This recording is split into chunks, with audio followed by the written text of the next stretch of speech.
Hello students, आज हम class 6 की साइंस की वर्कशीट नंबर 20 कर रहे हैं। 14 सितंबर के लिए आई है। इसमें हम इलेक्ट्रिक फ्यूज़ के बारे में पढ़ेंगे। इससे पहले हम इलेक्ट्रिक करंट के बारे में पढ़ चुके हैं। जब इलेक्ट्रिक करंट एक लिमिट से ज़्यादा फ्लो होता है तो हमारे इलेक्ट्रिकल इक्विपमेंट जल सकते हैं। इससे बचाने के लिए इलेक्ट्रिक फ्यूज़ एक सेफ्टी डिवाइस की तरह काम करता है। चलिए शुरू करते हैं। Fuse. When a large amount of electricity passes through a fuse, it gets burned and breaks and thus stops the flow of that excess current in the electrical circuit.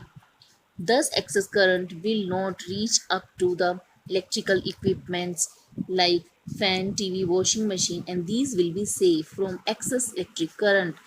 The fuse wire is made up of very thin metallic wire and acts as safety device for electrical equipment from excess current. आपने अपने घर में MCB का नाम जरूर सुना होगा। MCB का मतलब होता है मिनिएचर सर्किट ब्रेकर। ये भी फ्यूज की तरह ही काम करती हैं। फ्यूज या एमसीबी के अंदर एक ऐसे मेटल का वायर लगा होता है जो थोड़ा सा टेम्परेचर ज़्यादा होने पर या थोड़ा सा करंट ज़्यादा होने पर ही मेल्ट हो जाता है। इसे हम अपनी इलेक्ट्रिकल लाइंस में जोड़ देते हैं। जब करंट ज़्यादा फ्लो होने लगता है तो यह फ्यूज़ का वायर मेल्ट हो जाता है और मेल्ट होने के कारण ये सर्किट में से तार को तोड़ देता है।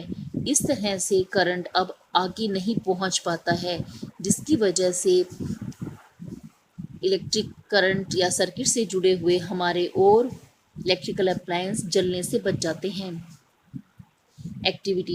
Let us see the below pictures of two bulbs and try to find out which of the given bulb is fused and why. यहाँ पर दो बल्ब के पिक्चर्स दिए गए हैं, बल्ब ए और B.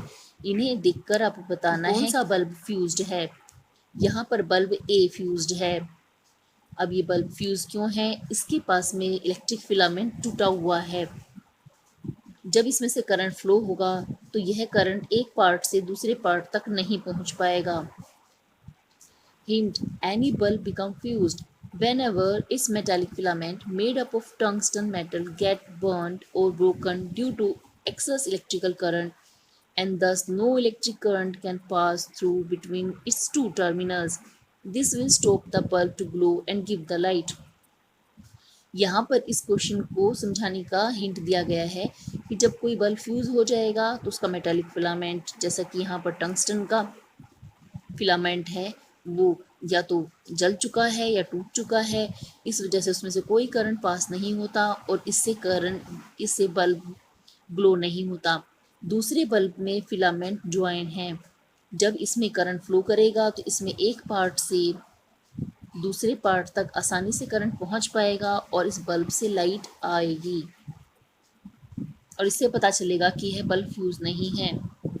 Do you know air is a bad conductor of electricity? If air were the good conductor of electricity, electricity could reach the bulb without wiring and the bulb could light without wires. Moreover, the electricity running through wire could scatter all around the wire and then it might be dangerous. यहाँ पे बहुत ही important बात बताई गई है कि air एक bad conductor है इलेक्ट्रिसिटी का। अगर ये एक गुड कंडक्टर होता तो क्या होता? इसके अंदर हम यहाँ पर दो पॉइंट्स मान लेते हैं ए और बी, और हम चाह रहे हैं कि ए से बी तक करंट फ्लो हो। इसके लिए हमें वायर लगाना पड़ता है और वायर में से करंट फ्लो होता है। अगर एयर में ऐसा होता तो हमें किसी वायर की ज़रूरत ना पड़ती और बिना वायर के ही करंट ए पॉइंट से बी पॉइंट तक पहुँच जाता। लेकिन यह बहुत डेंजरस होता, क्योंकि अगर ए पॉइंट से बी पॉइंट तक करंट पहुँचता तो यह आसपास भी फैल जाता और यह बड़ी ही डेंजरस कंडीशन होती। Match the following. Question number 1, यहाँ पर कॉलम दिया है ए और बी, हमें इसे मैच करना है। स्विच इट इधर ब्रेक्स और कंप्लीट्स। सर्किट को कंप्लीट भी कर सकता है और सर्किट को बंद करने में भी हेल्प करता है। Filament glows when electricity passes in it. Insulator does not allow electricity to pass. Battery, a combination of cells. Conductor, a device which allow electricity to pass through it. Cell, a device which converts chemical energy into electrical energy. Question number 2, draw the symbols of the following cell.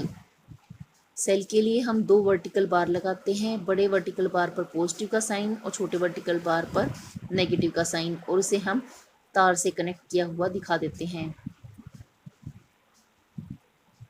Battery. Battery के लिए हमें 2 या 2 से ज़्यादा sales को लगाना होता है। ये एक सेल हो गया, ये दूसरा सेल हो गया, ये वायर हो गया, ये पॉजिटिव टर्मिनल और नेगेटिव टर्मिनल।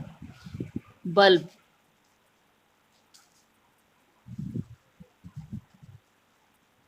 ये बल्ब का फिलामेंट हो गया और इसमें ये दोनों इसके टर्मिनल हो गए। Switch on. स्विच ऑन के लिए हम ब्रैकेट के अंदर डॉट दिखाते हैं। स्विच ऑफ के लिए हम ब्रैकेट बनाएंगे लेकिन इसमें कोई डॉट नहीं दिखाएंगे। आज की वर्कशीट में इतना ही करना है। जल्द ही नेक्स्ट वर्कशीट के सॉल्यूशन के साथ मिलेंगे।